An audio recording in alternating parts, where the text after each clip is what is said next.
Welcome to Prescott's Animal Corner. It's a new show where we're going to be focusing on our four-legged, our two-legged, and sometimes even no-legged friends here in the Prescott area.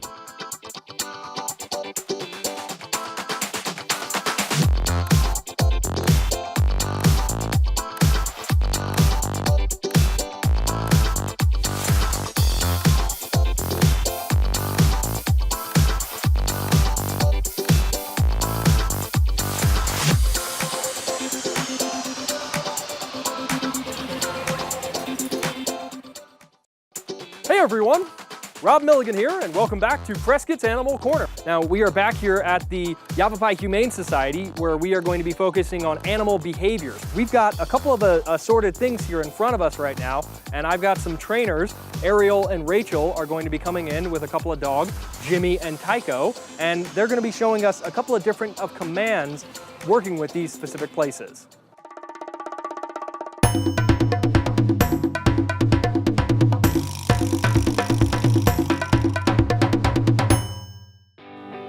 Well, hey everyone, we're back here at the Humane Society. Like I said, we're going to be talking about behaviors. So I've got Rachel right now, and Rachel, who do we have here? This is Jimmy. He came to us as a stray. We have been working with him. He didn't know any commands, so we've been working some basics with him. He was a little bit nervous, a little bit scared when he came to us, so we're also working on confidence building and things like that. Okay, so now I'm impressed that Jimmy is like sitting here very patiently.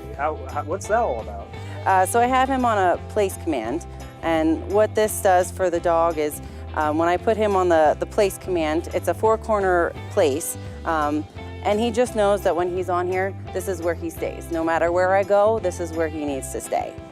So what other kind of commands does Jimmy know? So Jimmy knows we have taught him sit, we have taught him down.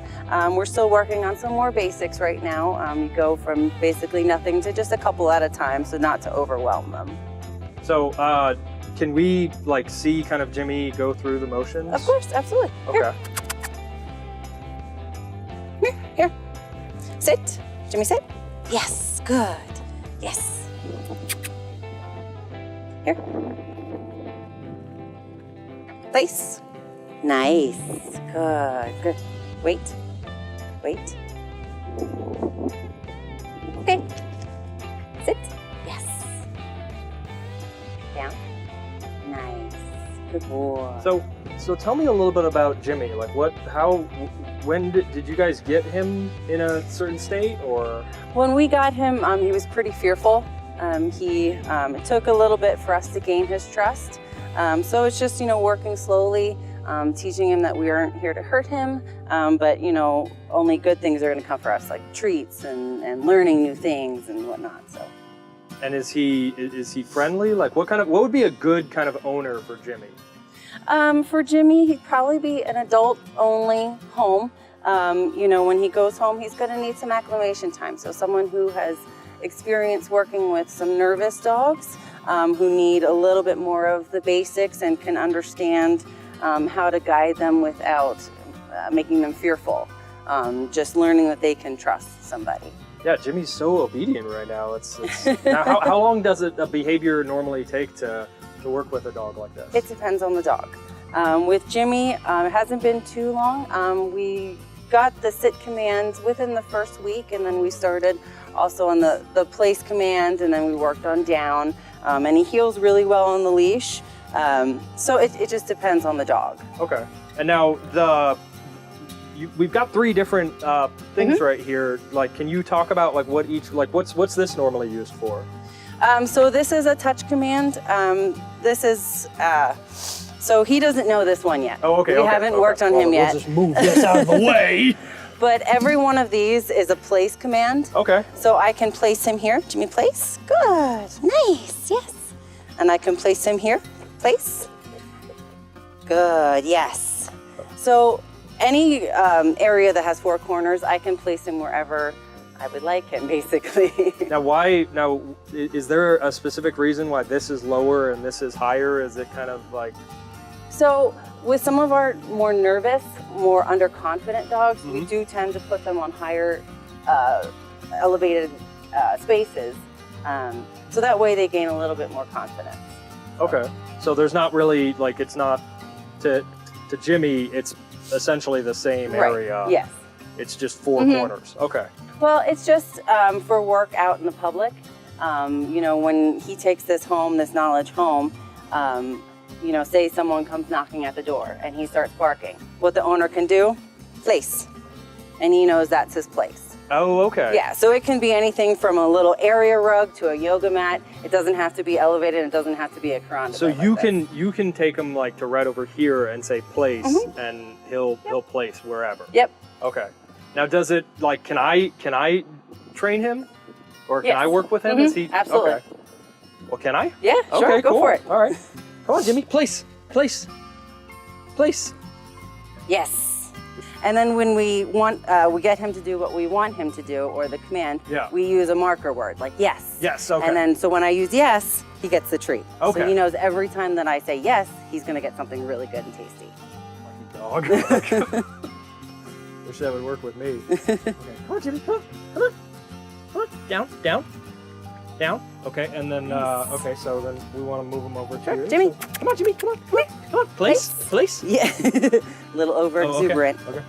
There we go. Place. Yes, there we go. Nice. Okay, and then can I reward him? Sure. He's really excited about that. Okay. There you go. Oh, good boy. Yeah, he's such a, I want to take this dog home right now with me. That's what we try to do. We try to set these dogs up for success in the home, and we try to provide resources that the adopters can take with them so that they can have the dog be successful in the home as well. Right. So now, do you, with dogs like this, do you give the owners, like, these are the commands that they know? Absolutely. And we will continue working with the adopters. You know, our behaviorists, we're here 7 days a week. So, you know, it's not just that people adopt a dog and that's it. We're available every single day. If they have problems or they want to come in and do some extra training with us, we're available for them. Okay, great.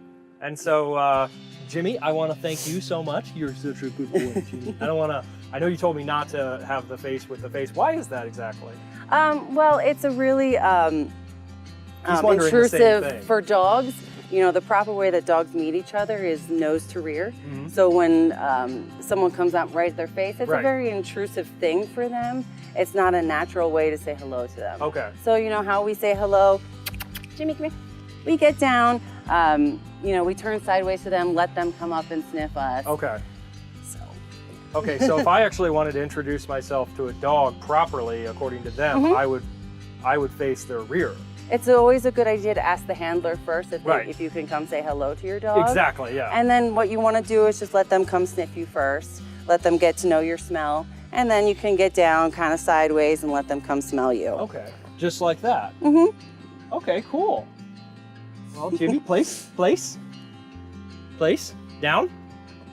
Good boy. Well, I want to thank Jimmy and Rachel. I want to thank you for just now. And we've got one other dog that we're gonna take a look at. It's a little bit more feistier, and let's see how we can handle with that one.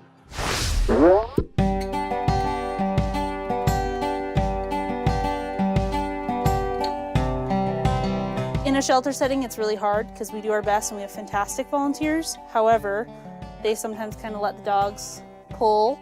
But when you have these really big, strong breeds, you really want to be, you know, teach them from the start to walk nicely. You'll see a lot of trainers, they use tools such as pinch collars and stuff to aid them, because if you let these guys learn bad habits from the start, it can be a little difficult. Right. But it's not impossible. You can train just about anyone with a slip lead. Okay. And so why do you have the duck? Because I like to work off treats, but also off his toy drive. Because you don't want a dog just watching my hand wherever it goes, versus I can make training really fun for him because I can get excited too. I can be like, Tycho, hey, can you touch? Touch? Yes, good boy, good. And I can make it really a fun experience for him. Yeah. Versus just, hey, look, I can only work for a treat. Because a lot of times people get so dependent on treats. Your dog is a trick dog. Right. Oh, you don't have. I don't have to sit if you don't have that treat. Right. Exactly. You know? Yeah. Sit. I want him to be working because he wants to follow my commands. So it's a game. Essentially, all training with dogs shouldn't be I'm gonna force you to do this. It should be a game. Hey, look, if we touch this or we place, I get this cool thing. I get to play. My person gets really excited. Sometimes I get a treat. Sometimes I get a simple good job. Okay. And with him, it was working the release too, because any dog can play, but if they don't out and almost spit that out, good touch. Yes. You're not doing your job, because a lot of bites happen over a simple toy. Good touch. Yes. So it's always positive reinforcement whenever they do something. Yes, and see, like right now he's offering the behavior because I've done what we call conditioning or shaping. So I've taught him anytime he goes on this, something good happens. Therefore, in his eyes, he's like, I don't want to leave this. Right. Because every time I've touched this, I've gotten a treat, a pet, a toy, something good. And the fun thing with using a metal tin like this is you're also desensitizing your dog to loud noises. So me as a trainer, like if someone comes to me and they're like, my dog's terrified of thunder. Okay, why don't you get a treat, wait, and start just treating your dog. Treat, good. And eventually they're gonna think that loud noise, good touch, is something good. Oh, okay. And you can actually start working them away from it. Is it gonna work perfectly? No. Right. But it'll help, because I mean, a lot of the storm-related behaviors with dogs, it's also partially the atmosphere changes, pressure and whatnot, so you want to be cautious. But you can help desensitize them to noise. A lot of service dog training, they'll grab, good. No, I know. They'll grab a bucket and they'll have a handler sit, and they'll just, and this dog shouldn't move, because you want that loud noise. Right. If they're going to be in public. Oh, okay, okay. To be comfortable in any situation you put them in. Oh, okay. Yeah, that's a very well-trained dog. I kind of moved and freaked out when you just dropped that, so yes. I think I need some training too, as well. So can Tycho do place? Yep. Tycho, Okay. place. Good. Sit. Oh wait, let me get his toy. Yes, he likes his toys. Yes. And Tycho's actually a little farther along in the training than Jimmy. Sit. Because he can actually do long stays. Stay. And his eyes should remain on me. Stay.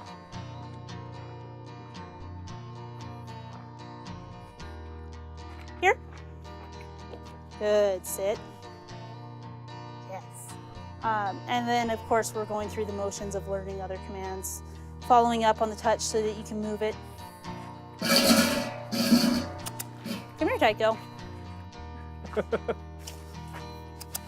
In the perfect world, we can go touch. Yes. Okay. And then you could send him from here. Tycho, come here. I know. Place. All the way. Sit. Stay. Tycho, forward place. Sit. Good. And you can start teaching him forward and back, Right. and left and right. And now that he's there, you don't have the leash that you're pulling. Do they ever get to a point where they don't need a leash at all, or? Yes, this is actually, hey, sit. A lot of off-work leash skills that I'm developing for him, so that, you know, you can feel comfortable in your house, kind of back to what Rachel said. Oh, I've got people knocking at the door. Tycho, place. And he goes to his area and he's like, oh, I'm secure here. This is where I lock down. And you're not sitting here fighting your dog. Oh, please come to your crate. Right. Because you don't want it, again, you don't never want training to be a fight with your dog. Yeah. It needs to be fun. And some of that is, I gotta trust my dog. Hey, we've worked on this with a leash. He's offering the behavior to the point where I could walk by this platform that you're at, and he already is just stepping on place. I can mark it. He already expects what. Yes, so then I can let it be a fun game for him. Right. So let's see what you can do. We can forward place, we can back place, we can place on a tree if that's really what we want. Okay. Tree stumps. Yeah, right. I have a friend who actually works his dog on the bases at a baseball field. Yeah. Because again, it's just a little platform that you're working them on. Every trainer is different. For me, it just has to be a different texture and raised off the ground. It doesn't necessarily have to have all the corners. he sees a handler he likes. So Right, he's got to talk a little bit. well, exactly, yeah. And another thing when you guys are teaching dogs stuff is knowing your dog's drives. So shepherds, they want to work, they want to do stuff with their handlers, versus if you get, you know, a cockapoo kind of, they can still be taught, anything can be taught, but you're going to have to work to their strengths. Shepherds like to be do a lot of stuff with their paws. Tycho, shake. Yes. So it's using his strengths. Oh, my dog likes to bat at me. I can mark that. One of my favorites is I teach dogs to wave at people, because if they like to use their paws, Yeah. you start lifting your hand higher and higher until it becomes they start lifting and going, oh, look, hi. Nice, okay. So one of kind of what we asked about Jimmy is how long have you been working with Tycho? Tycho's probably been here about 2 months. Okay. Come here. He was actually surrendered to us with his papers. He actually is 2 today. It's his birthday, according to his paperwork. Happy birthday, Tycho! Yeah. He's like, oh. He's like, you said my name. You said my name. Down. Now I'm not handling him. Is there a because you told me not to, but So initially when Tycho came in, he was a bit fearful. His previous owner probably wasn't shepherd informed, so she had him a little under-socialized, and initially when he'd meet people, he'd panic and nip them. He's gotten really good about it. He's actually going to he's going to join our friends down at Sons of Liberty Canine for additional training. They're going to go ahead and adopt him, which is probably his ideal home. A lot of people get the misconception that a shepherd should be a backyard dog with a bunch of kids. That's not impossible, but they have to have a job. You can't just expect them to be perfect dogs with everything. You have to let them work, especially if they come out of working lines, and that's kind of where knowing. So by working, what do you mean like they have to work? Like Mental, physical stimulation, all of this Yeah. creates a really good dog, because I'm making his body work and his mind. Okay. To have a sound dog, you have to work everything. So he can't just play. He's got to work. No, he can play. Right. But it's so like I release him. So if I want him to play, okay, come here. And I'll invite him off. And then I'm going to invite him to, sorry, Rachel, I saw you there. Go play with Rachel over there. Entice the play, because I want to control what's going on. Right. Versus when we're working, he needs to kind of be in more serious mode. He'll still get rewarded with toys, but I need him to have that focus and security that he's paying attention to me. Right. And that way I can have a confidence going into public, going to all kinds of places. Any situation I go to, his eyes are like, hey, what's going on? What can I do to please you? Right. So he's not just Not roaming getting in around trash. in a building Yes. when we want him on set right now. Tycho, here. Okay, but he still does. Yes, I mean, a lot of that is getting him to listen. Yeah. Of course, he's an animal, especially in a shelter. It's really hard to keep that focus because he doesn't get commands from just one handler. He has myself, he has Rachel, he has Matt, who's another one of our behavior people, and then he has all of the volunteers. Mm-hmm. Now, when he goes to his home and he gets that one-on-one with someone, he'll probably obey a lot more because it's a lot clearer for him. But he's come a long way. Yeah, I can definitely. He couldn't walk on a loose leash, which is why she took him to another shepherd training place, and she didn't abide by what they kind of wanted, so we had to go and do some retraining. Mm-hmm. But he's so smart, and we have a fantastic team, so it really helps to get him all whipped in shape. Sit. Down. Down. Good boy. Stay. Well, that is awesome to hear. Tycho, thank you for joining us here, and Ariel, thank you for coming on.